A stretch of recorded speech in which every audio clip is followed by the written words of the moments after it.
Hello my dear students, আমি তরুণ sir, তরুণ হালদার।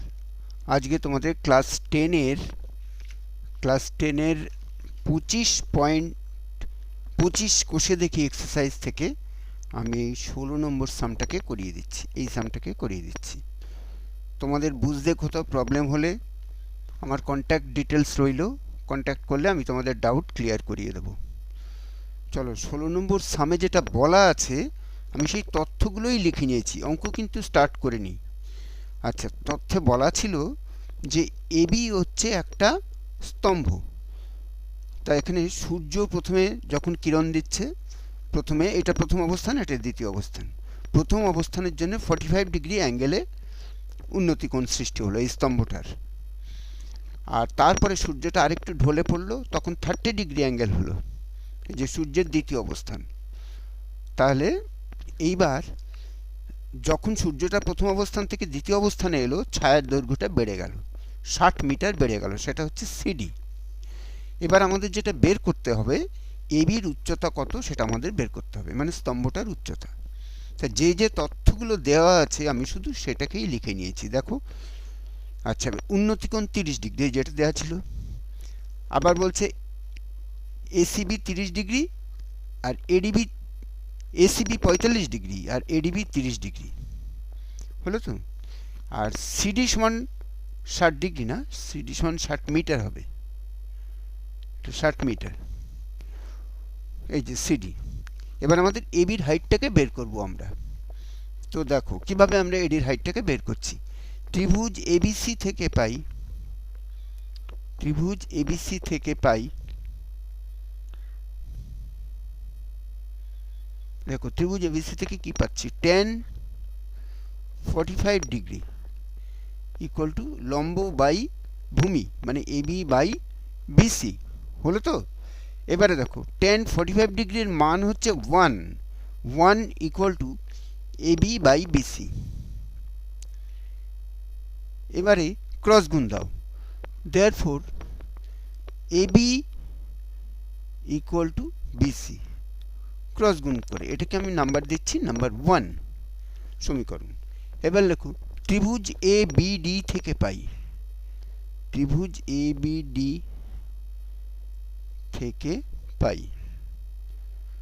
দেখো ABD থেকে আমরা কি পাচ্ছি, tan 30 ডিগ্রি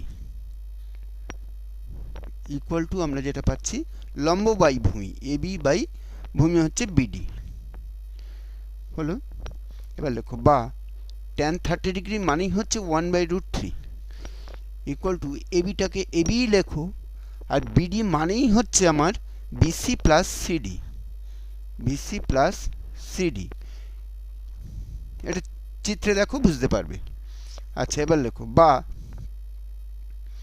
এবার যদি আমি লিখি 1/√3 ইকুয়াল টু, দেখো এবির জায়গায় আমরা লিখে ফেলছি বিসি। এবির জায়গায় কেন বিসি লিখবো, দেখো এখানে একটু আগে করেছিলাম এবি ইকুয়াল টু বিসি, কাজে এবির জায়গায় বিসি লিখে ফেললাম। আর বিসি, এই বিসিটা বিসি থাক, আর সিডির জায়গায় আমি লিখছি 60। কেন সিডির জায়গায় 60 লিখবো, এই দেখো সিডি ইকুয়াল টু 60 মিটার। তাহলে হলো এবার এখানে পাশে মেনশন করে দাও, দেখো যেহেতু এবির জায়গায় বিসি লিখে ফেলেছো, কাজে এখানে লেখো যেহেতু এবি ইকুয়াল টু বিসি, মানে এবিটাকে হটিয়ে দিয়ে বিসি লিখলাম, আর সিডিটাকে হটিয়ে দিয়ে 60 লিখেছি, লেখো সিডি ইকুয়াল টু 60 মিটার হলো। এবারে দেখো, এবারে আমরা ক্রস গুণ করব, বা বিসি গুণ √3, BC √3 equal to BC plus 60 হলো। এবার দেখো এই বিসিটাকে এদিকে নিয়ে এসো, এদিকে নিয়ে আসলে এটা মাইনাস বিসি হয়ে যাবে, তারপরে বিসিটাকে কমন নিয়ে নাও, তাহলে √3 - 1, মানে বিসিটাকে এদিকে নিয়ে এসে বিসি কমন নিলাম, ইকুয়াল টু 60 হলো তো। এবার লেখো বা বিসি ইকুয়াল টু কত বেরোচ্ছে, দেখো 60/√3 - 1। আর √3 ভ্যালু আমরা সকলেই জানি, √3 ভ্যালু হচ্ছে 1.732 মাইনাস 1। তাহলে এবারে যেটা পাচ্ছি,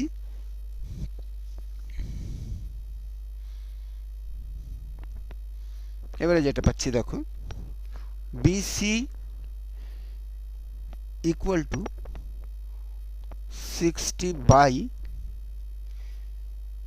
0.732। এবার 60কে 0.732 দিয়ে ভাগ করলে যেটা হয়, ভাগফল হয় 81.97। এত এত প্রায় প্রায় লেখো। প্রায় কেন? ভাগটা আরও কন্টিনিউ করবে। অ্যাকচুয়ালি হয় 97 সামথিং, 96 সামথিং। তা 6-এর পরের অঙ্কটা যদি 5-এর বড় থাকে, 1 টেনে এনে যোগ করা যায়, সেই জন্য 97 হয়ে গেল। আচ্ছা, তাহলে বিসির ভ্যালুটা কিন্তু আমরা পেয়ে গেলাম। এবার লেখো, এখন 1 থেকে পাই, এখন 1 থেকে পাই, 1 থেকে আমরা কি পাচ্ছি দেখো, এবি ইকুয়াল টু বিসি, এটা ছিল আমাদের 1 নম্বর সমীকরণ। এবার এবি ইকুয়াল টু বিসির জায়গায় ভ্যালুটাকে পুট করছি 81.97 প্রায়। তাহলে আমরা কিন্তু এবির ভ্যালুটা পেয়ে গেলাম, আর এবি ছিল আমাদের স্তম্ভটার উচ্চতা। তো এবারে এখানে লিখে দাও, সুতরাং স্তম্ভটির